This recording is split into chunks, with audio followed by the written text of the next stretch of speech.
हाय, मेरा नाम डॉक्टर ब्रिजेश दुबे है। मैं एक एडवांस लैप्रोस्कोपिक और बेरियाट्रिक सर्जन। आज हम बात करेंगे कि एक लैप्रोस्कोपिक सर्जरी क्या है और लैप्रोस्कोपिक सर्जरी ट्रेडिशनल सर्जरी या जो ओपन सर्जरी होती है इसमें क्या डिफरेंस है।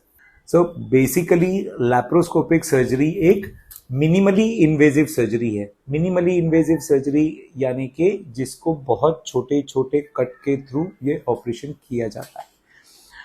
अब उससे फ़ायदा क्या होता है कि उसमें इंसिजन बहुत छोटे होते हैं, स्कार कम होता है और पेशेंट की रिकवरी बहुत जल्दी होती है एज कंपेयर टू एक ओपन या ट्रेडिशनल सर्जरी से। इसमें और ट्रेडिशनल सर्जरी में क्या डिफरेंस है? अब डिफरेंस ये है कि जो हम लैप्रोस्कोपिक सर्जरी करते हैं ये एक कैमरे द्वारा किया जाता है। एक कैमरा होता है जिसकी डायमीटर यूजुअली 5 मिलीमीटर और 10 मिलीमीटर होती है, तो ये 10 मिलीमीटर के इंसिजन के थ्रू ये कैमरा जा सकता है यानी कि 1 सेंटीमीटर। और ऑपरेशन करने के लिए जो स्पेशलाइज्ड इंस्ट्रूमेंट्स होते हैं ये अराउंड 5 मिलीमीटर और कुछ कुछ इंस्ट्रूमेंट्स 10 मिलीमीटर के होते हैं, तो एक एडिशनल 5 मिलीमीटर या 10 मिलीमीटर के 2 से 3 एडिशनल कट्स हो सकते हैं। ये इंस्ट्रूमेंट्स हमें हेल्प करते हैं इस सर्जरी को बहुत ही प्रिसीजन यानी महीनता से करने के लिए। कैमरे की वजह से अंदर के जो स्ट्रक्चर्स होते हैं, जो ऑर्गन्स होते हैं, उसका मैग्निफिकेशन होता है अराउंड 8 से 10 गुना, तो हमको स्ट्रक्चर्स बहुत बड़े और साफ दिखाई देते हैं। कैमरे की वजह से हमको और मैग्निफिकेशन की वजह से भी हमको जो डीपर स्ट्रक्चर्स होते हैं यानी कि जैसे अगर हमको पेल्विस में ऑपरेट करना है तो ओपन सर्जरी में जिस स्ट्रक्चर को के पास हमें पहुंचने के लिए तकलीफ हो या डिफिकल्टी होती थी वो लैप्रोस्कोपिक सर्जरीज की वजह से हम बहुत आसानी से पहुंच सकते हैं। अब लैप्रोस्कोपिक सर्जरीज के फायदे क्या है? अब उसके फायदे ऐसे होते हैं कि चूंकि अगर इंसिजन बहुत छोटा छोटा है तो दर्द बहुत कम होता है as compared to traditional surgeries. Hospital का स्टे बहुत कम हो जाता है। पेशेंट अपने नॉर्मल एक्टिविटीज को जल्दी अपना लेता है, अपने काम पे बहुत जल्दी जा सकता है।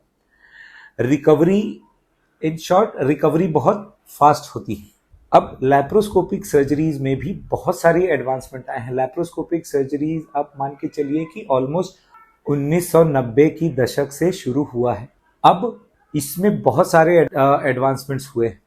रेजोल्यूशन बहुत इम्प्रूव हुआ है जिसकी वजह से ऑर्गन्स और ऑपरेशन करने की जो जगह है वो बहुत ही क्लियर दिखाई देते हैं। अब आजकल 3D कैमराज सिस्टम भी आता है तो जिसे हम एक स्पेशलाइज्ड चश्मा पहनकर हम 3D विजन में जाकर ऑपरेशन कर सकते हैं। स्टेपलर्स का इजाद हुआ है तो जिसमें हमें पहले अतड़ियों को या किसी भी चीज को काट करके फिर उसको टाके से जॉइन करना पड़ता था, वो अब हम स्टेपलर के माध्यम से बहुत ही फास्ट, सेफ और इफेक्टिवली कर सकते हैं।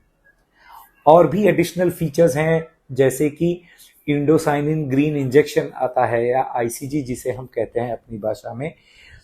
ये हमको जो बहुत ही इम्पॉर्टेंट ब्लड वेसल्स है या स्ट्रक्चर्स है, जैसे जब हमें पित्त की थैली का ऑपरेशन करना है तो हमें कॉमन बाइल डक्ट देखना है या कुछ एडिशनल स्ट्रक्चर्स देखने हैं या हमें लिवर का फ्लो देखना है या इंटेस्टाइन का ब्लड फ्लो देखना है कि कहाँ से हमें इंटेस्टाइन को काटना है, कितना इंटेस्टाइन हेल्दी है, कौन सा पार्ट अनहेल्दी है। ये सब हमें उस आईसीजी के इंजेक्शन के द्वारा कैमरे में कैद होता है और हमें स्क्रीन पर बहुत ही साफ तरह से दिखाई देकर डिमार्केट होती हैं ये सारी चीज़ें। तो ये सब बहुत सारे एडवांसमेंट्स हो रहे हैं और भी बहुत सारे एडवांसमेंट्स पाइपलाइन में हैं। तो दोनों ऑपरेशंस उतने ही इफेक्टिव हैं, सेफ हैं, बट आपके लिए कौन सा सूटेबल है, आप किस सर्जरीज के लिए फिट हैं और आपको कौन सा ज़्यादा सर्जरी एक बेहतर आउटकम देगा, उसके लिए आप अपने सर्जन के साथ बैठकर एक थरो डिस्कशन कर सकते हैं। Thank you.